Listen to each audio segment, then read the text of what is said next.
It is now time, ladies and gentlemen.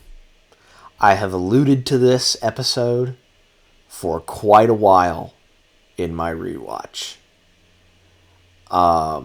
This is probably, I would say, the most notorious episode of the show, of the entire run of the show.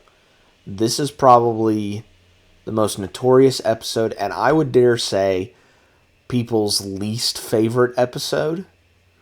But I'm here to provide counterpoints and actually say that this episode isn't as bad as people make it out to be, and that it's actually just meant to be like fun.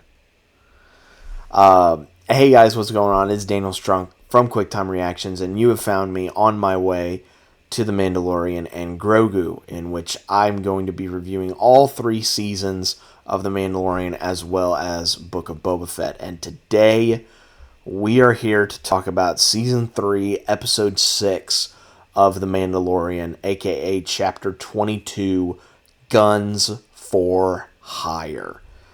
This episode was directed by Bryce Dallas Howard, a regular. She directed an episode in Season 1, Season 2, as well as an episode in Book of Boba Fett. And the episode is written by jonfavreau. Mando and Bo are trying to gather forces to try and retake Mandalore. Bo tries to seek out her old companions, Axe and Casca, but they are actually mercenaries for hire. But they do have one big job on the planet. Oh goodness, I'm trying to remember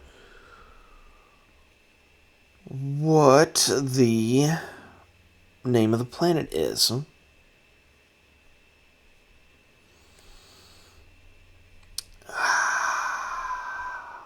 Oh my gosh, why am I blanking?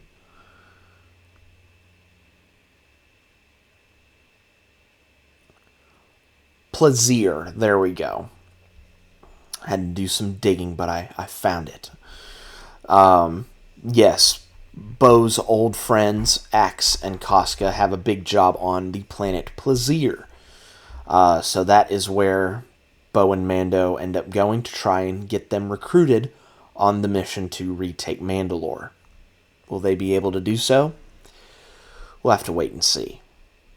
So yeah, like I said, this episode is very infamous, and like I said, it's probably going to be people's least favorite episode of the entire show.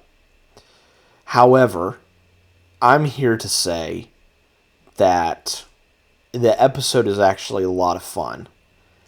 And that fun is set right at the opening, because it opens on a Quarren ship that is traversing the galaxy, but then an old Imperial cruiser comes over them, and it's not Imperials, it's not Moff Gideon, it is actually Axe, Woves, and Casca Reeves, and an entire squadron of Mandalorians, who are basically now mercenaries for hire after Bo basically forego the chance to go and try and retake Mandalore.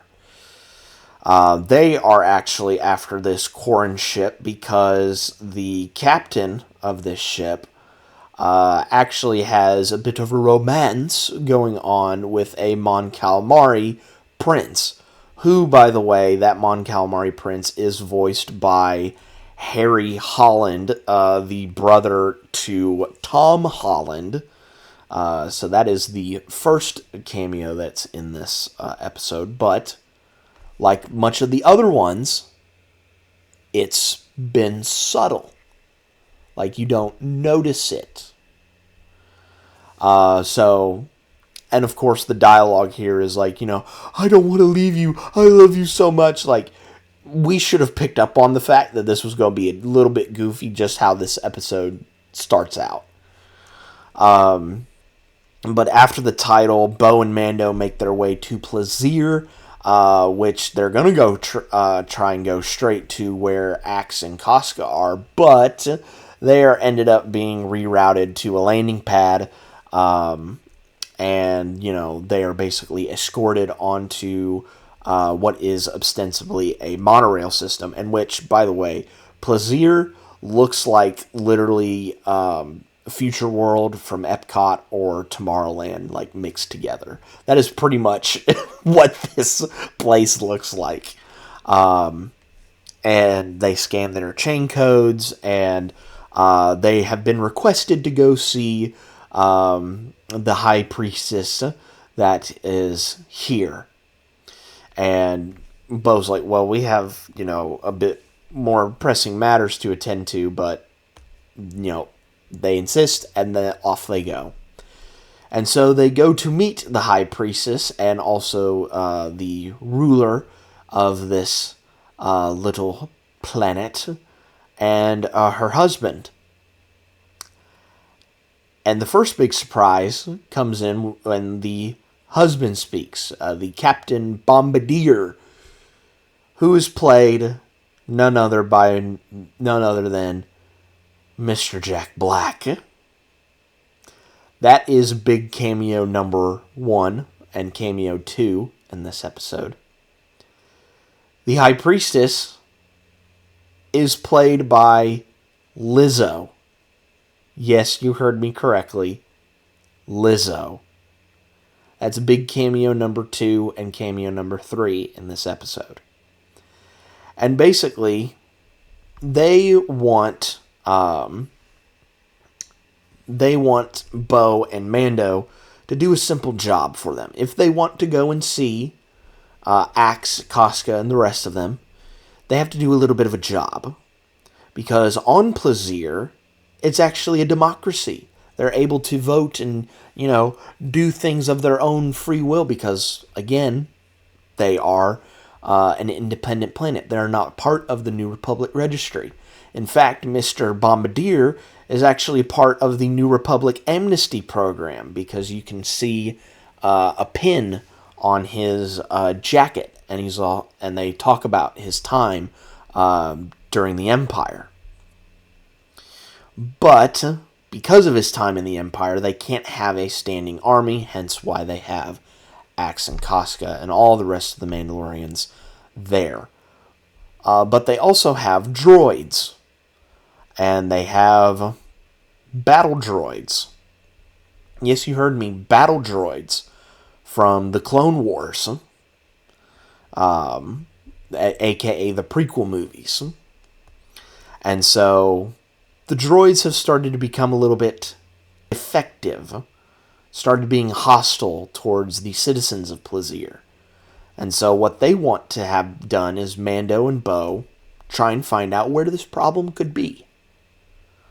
And they accept, of course.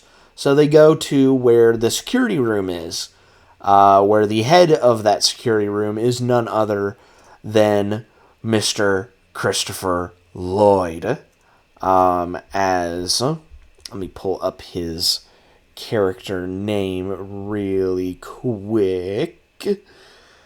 Commissioner Helget. And he basically, says the same exact thing as, Bombardier and High Priestess said. And so Bo and Mando go and try and figure out where they could be ending up, where the next one could pop up. And actually, they visit the Ugnaughts, basically the repair, the race that do the repairs on these droids. And Mando has a little bit of experience in dealing with the Ugnaughts, because Quill was an Ugnaught. And so, with Mando's experience, he is able to get him and Bo a list of all of the confirmed attacks that have happened and where the Ugnaughts think that the next attack is most likely going to happen, which they suspect could be at the docks. And one of the droids at the dock says, well, we just put the bots through, a safety maintenance. And Mando doesn't believe that for a second and just starts kicking them. Like the Boston Dynamics video, they basically just kicks them and they just keep going off to the side and then go back off to the side and back. But then one gets kicked and then it seeks retaliation. And then we have a massive foot chase, which I have to say, when is the last time we have seen a foot chase in Star Wars? I can't remember that. So we go through this foot chase through Plaisir, which, by the way, the set design for this episode is really, really good. Like, it's brightly lit and, like, all sorts of neon on it. It's really cool. And so they're able to catch up with the droid, and they find a tag on it for a droid bar in the area. And so they go. Bo is essentially the good cop, whereas Mando is the bad cop, basically telling the server droid that's at the bar top, basically give us the information or I'm going to rip out that memory circuit that you have inside of you. But the service bar is like, hey, we want to help because most of us here are, pre-New Republic. Some of us are even separatist droids. So if we were to fall in New Republic hands, we're going to get scrapped. And plus, there's the off chance that, if more of this happens in the future, we could be replaced by humans. Humans make us. And humans have a short lifespan. We just continue. So the service bot droid helps them out. And they actually find out that the robots that are having this problem have all had the same nepenthe, which is basically something to help out, keep them basically, oiled up, essentially. And so they go to a droid morgue to basically find where basically get an oil sample to basically find the nepenthe, and they find and look, and actually the probe droid, well, not even a probe droid, what I'm going to call the surgical droid, ends up attacking them, but Mando is able to destroy it with the Darksaber, and the coroner is actually able to find some writing in the nepenthe, and it's actually a chain code, and it says that it was brought in by someone else, it was commissioned by someone, and that someone being Helget. So Bo and Mando end up going back to the security room, and Helget makes a stand, saying, if I press this button right here, all the droids are going to go back to being battle droids and just ruin everybody here. And it's actually confirmed that Helget is actually still a separatist. Long after Dooku's death, he is still a separatist. And he even name drops Dooku. Like, Dooku was such a revolutionary. But he is eventually detained by Bo and Mando and brought forth to Bombardier and the High Priestess. And basically send Helgate to be exiled on a moon. And so Bo and Mando have done their job. They can go now to Axe and his crew. And even before that, Bo gets the key to Plaisir, and Grogu actually gets knighted. So he's a Mandalorian, he's a Jedi, and he's a knight. He has the triple. He has the triple. And so Bo and Mando are able to get to Axe's camp, where Axe and Bo have a little bit of hashing out and actually have a big fight that happens, which is actually really, really well shot. And Axe basically says, look, you gave up on your intentions to go and retake Mandalore. And plus, you don't have the Darksaber. He has the Darksaber. So why should we even listen to you? But then Mando speaks up and says, well, this saber really doesn't belong to me. Because while we were on Mandalore, a droid captured me and disarmed me of this Darksaber. Bo saved me and then destroyed the droid that took me down. So wouldn't she be entitled to this Darksaber? And Axe says, yes, she would. So we end off this episode with Bo reaching an agreement with Axe and wielding the Darksaber. So I think the biggest reason as to why this episode was so disliked is because of two things. One, the silliness of it all, and two, the blatant cameos that are in this episode. And you also have to combine it with the fact of who directed this episode. Let's take a look at what Bryce Dallas Howard did with her other episodes. Season 1, she had the farm episode where they had to deal with the ATST. Really well shot action, really cool character moments, and overall just a really solid episode. So a solid foundation has been laid. Then we go to Season 2. What was her episode in Season 2? The Heiress. The introduction of Bo-Katan. Really solid action once again. And the name drop of Ahsoka Tano. Take that next step up. We go to Book of Boba Fett. What was the episode that she directed in that? Mando's Return. It is literally called The Return of the Mandalorian. We follow Mando for the majority of the episode. We get to see him do some cool stuff with the Darksaber. Again, the action is really well shot. And we actually get to see what happened during the Night of 1,000 Tears. And I would consider this a step up, considering the fact that up to that point, Book of Boba Fett was going okay, but it wasn't the show that people were expecting. When this episode dropped, people were like, well, this is the show that we should have been getting. And it, only comes to pass that, the best episode doesn't have any Boba Fett in it. So, to many, it was a step up from what the show had already been. So again, step up.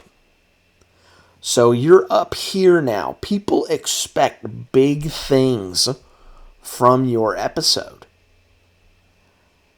And the big things that happened were Jack Black and Lizzo and also Christopher Lloyd. People are not going to talk about all the cool set design that, I've talked about with, all the neon lights in the city during night.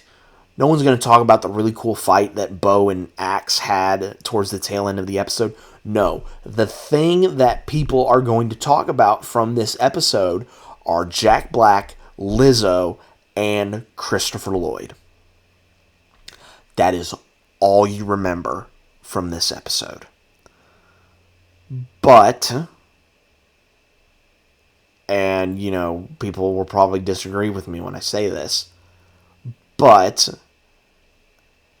I kind of see this in similar vein to kind of the fun, one episode story episodes that are in like Clone Wars and Rebels, like the fun episodes where, yes, it still plays into the overall narrative, but it's like, we're just here to have fun. And isn't that what entertainment is supposed to do? Is supposed to be fun? Like, come on. So that's just my opinion on it. But I want to hear from you guys. Is this the worst episode out of the entire run time, or out of the entire run of the show? Let me know down in the comments below. But yeah, I had a fun time rewatching this, reliving all of the memories as to when this first came out. And I await with bated breath to see what the reaction to this review is going to be like on my YouTube channel. But we are 6 down. We have 2 more left to discuss. And man, we are getting close. We are getting oh so close. But until next time, guys, be safe out there. And always try to find a traveling companion with you, because you never know. They might point you into a new way of looking at things. And they also may point you in a different direction than Plaisir, because I think after this, many people will be have had their fill of Jack Black and Lizzo. I would assume, anyway.